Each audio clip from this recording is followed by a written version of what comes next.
Quando acontece um grande acidente, qual é a primeira explicação que a gente ouve na mídia? Quase sempre a mesma, né? Erro humano. Mas e se essa for só a resposta mais fácil e não a mais correta?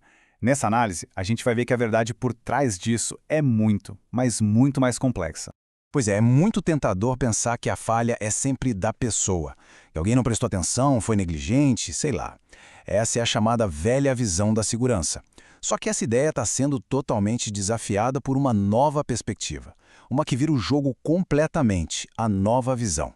E é aqui que a coisa muda de figura. A nova visão não enxerga o erro humano como o começo do problema, mas sim como o fim de uma longa cadeia de falhas. A pergunta deixa de ser quem errou e passa a ser por que, naquele momento, com aquelas ferramentas e aquela pressão, errar fez sentido. Ok, para a gente entender o sistema, primeiro a gente precisa separar o joio do trigo. Erro é uma coisa, violação é outra. Um erro é um lapso, sabe? Acontece sem querer. Agora, uma violação é diferente. É uma decisão consciente de não seguir um procedimento. E é quando a gente investiga o porquê dessas decisões que a análise fica fascinante. E aqui está o pulo do gato. Se as pessoas estão quebrando regras de propósito, geralmente não é por maldade ou para sabotar a empresa. Na esmagadora maioria das vezes, é uma tentativa de fazer o trabalho dar certo apesar de tudo, apesar dos obstáculos, da pressão e de procedimentos que simplesmente não funcionam na prática. Então, por que as pessoas quebram as regras? Bom, basicamente existem 4 motivos principais, e cada um deles revela um tipo de problema diferente que está escondido no sistema. O primeiro tipo é o mais comum de todos, a violação rotineira. Pensa naquele atalho que todo mundo na empresa pega porque o caminho oficial é super burocrático, lento demais. Muitas vezes, até a gestão sabe e tolera, faz vista grossa, porque no fundo ajuda a produção a não parar. Depois a gente tem as violações situacionais. Elas acontecem quando o ambiente praticamente força a improvisação. Faltam as ferramentas certas, o tempo é curtíssimo, as condições são ruins. A pessoa não quebra a regra porque quer, mas porque seguir o procedimento se tornou impossível. As violações excepcionais são raras, mas são críticas. Elas acontecem em cenários de puro caos, tipo uma emergência muito grave, onde os manuais e as regras simplesmente perdem o sentido diante da realidade. O caso de Chernobyl é um exemplo trágico de improvisação total, quando o sistema inteiro entrou em colapso. Por último, e essa talvez seja a mais perigosa de todas, é a violação benevolente. É quando alguém quebra uma regra para fazer o bem, para ajudar um cliente, para acelerar um processo para a empresa. O perigo disso é que essa atitude, mesmo bem intencionada, acaba mascarando falhas profundas no sistema. É como colocar um Band-Aid numa ferida que precisava de cirurgia. E é exatamente aí que mora o perigo. Essas violações, que muitas vezes parecem coisinhas pequenas, inofensivas, vão se acumulando devagarinho, corroendo as bases da segurança, até que, um dia, a estrutura inteira desaba. Essa frase resume o problema de um jeito perfeito. Cada pequeno desvio que é aceito, cada atalho que vira normal, cada improviso que vira rotina, tudo isso está lentamente destruindo as barreiras de segurança.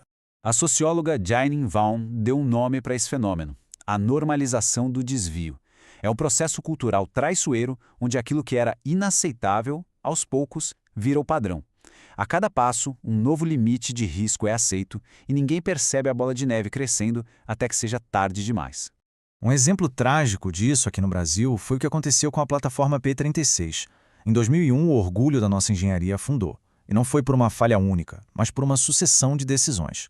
Um sistema de drenagem era problemático, então a equipe improvisou para contornar o problema e manter a produção. Foi uma violação situacional clássica, que normalizou um risco enorme, até que esse risco se tornou fatal. E esse padrão trágico não foi um caso isolado. A gente viu o mesmíssimo roteiro se repetir em Brumadinho, com alarmes sendo ignorados e leituras estranhas sendo tratadas como se não fossem nada. A cultura da empresa permitiu que os desvios virassem a norma, preparando o terreno para o desastre. Certo. Então, se culpar o indivíduo é o caminho errado, qual é o certo? A solução não está em punir mais, mas sim em aprender melhor. A gente está falando de construir uma cultura completamente nova. A reação mais instintiva é sempre punir e treinar. Acha o culpado, demite e dá treinamento para todo mundo. Só que isso é enxugar gelo. Se o procedimento era ruim ou a ferramenta inadequada, o próximo funcionário, colocado exatamente na mesma situação, vai acabar cometendo o mesmo erro ou a mesma violação. É batata.